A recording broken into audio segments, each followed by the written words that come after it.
لعزمانان آگر دباره و هر جتینا هاوین دکله تماشاوان هیجا. تیرژن روژه دبن پیتن آگر و دنیای ودگوهرینه تنوره که مزن.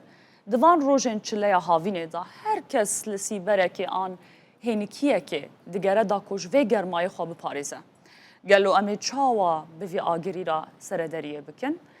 لسر و مجاره ممیوانداریا دکتر سولین کاوا پسپور پزشکیا لهاوار چونه لگلمه. گلک سپاس با ما دبونات تا بخیر هاتی.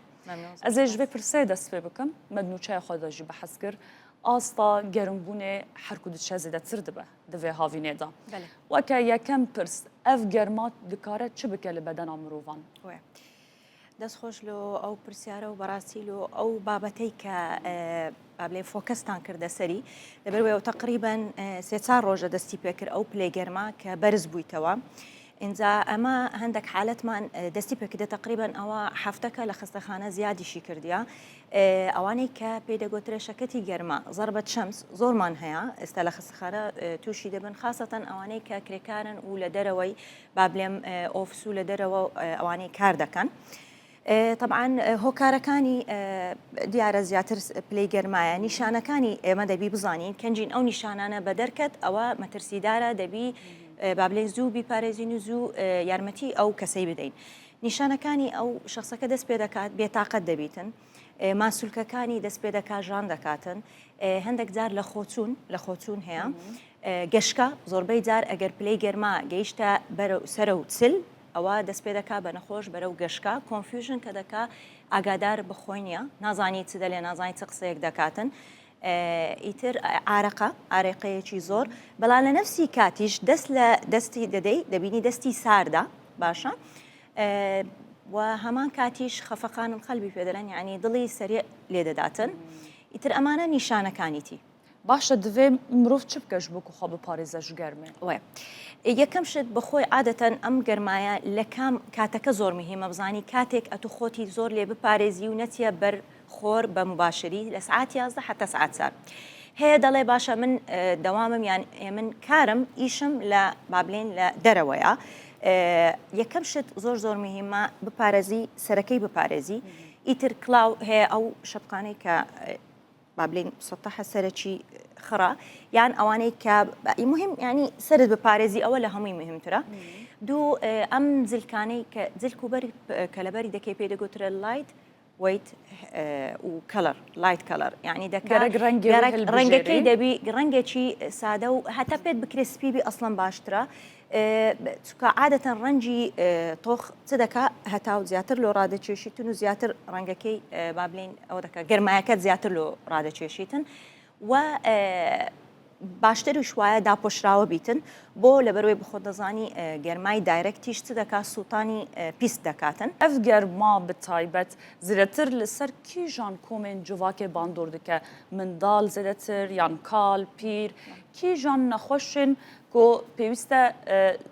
یعنی خواب پارێزن بهتر یعنی بهتر زودتر کاریگەری لوان دەبە بخۆی عادەتەن کاریگەری لەسەر هەمووانە بەڵام بەتایبەت ئەوانەی ساڵە بەچووەکەم بەڵای ئەوانەی کە تەمەنیان گەورەیە ئەوانەی کە منداڵن بچووک لەبەروەی ئەتوو منداڵ نازانی بخۆی ئاگدار نییە کە ئەوە دەبی ڕۆژانە چەند ئاوەکی ئەلەقە لترێک ئاو بخۆرێتن ئەتوو دەبی ئاگداری ئەو منداڵەبی دووجیان ئافرەتی دووجیان ئەویش یەکە کە لەوانەی کە بەڕاستی زۆر دەبی ئاگای لە خۆی بی ئەمە عادەتەن چ دەڵێن بە هەر کەسێک کە ئەوە وەکو تێبینیە کە دەلێ پریڤێنشن تووشی نەبی ئەو حاڵەتە ئەو خواردنەوە بەڕاستی ڕۆژانە خاصەتەن لەو وەرزە تۆ دەبی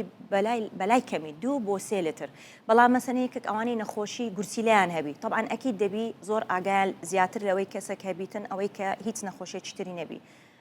کەوانەی گوتت چێ زیاتر مەترسیدارن ئەوانەی نەخۆشی دڵیان هەیە ئەوانەی نەخۆشی گورسیلیان هەیە ئەوانەشێک لە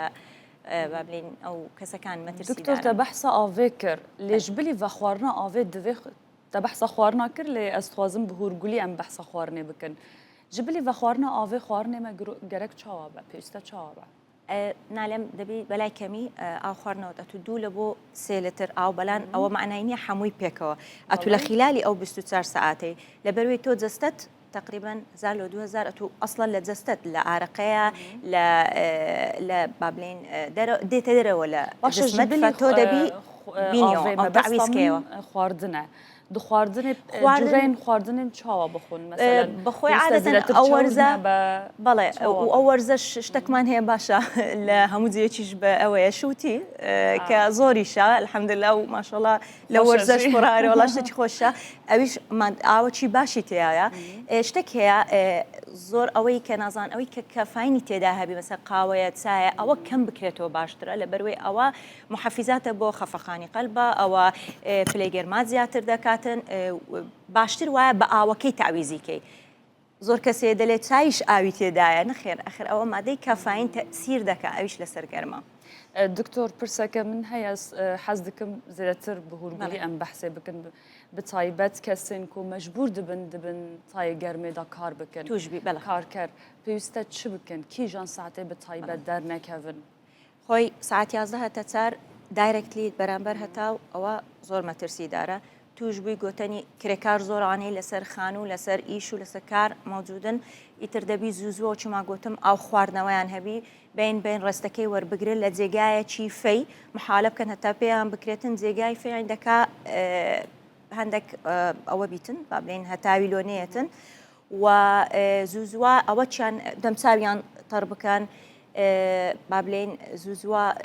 شتێک هەبیتن ئەمە پێ دەڵێن وەچ ئایسپاکە ئیتر دەتوانین پڕۆیەکی هەندێک تەڕکەی لەسەر ئەم جێگانی کە پلەی گەرمات زیاد دەبی پێی دەگۆترێ ئێرە لای ملیتی بن کەوشیتی بینی ڕانیتی لەسەر سەری هەندێک جار دەتوانی ئەوانە چ دەکا پلەی گەرمای دێنتە خوار gelek başa gelek spas دکتۆر سۆلین کاوە پسپۆرە پزیشکی هاوارچونێ گەلمە بووی لە ستودیۆ دەستخۆش بۆ ئاگاهیان دەستخۆش سپاس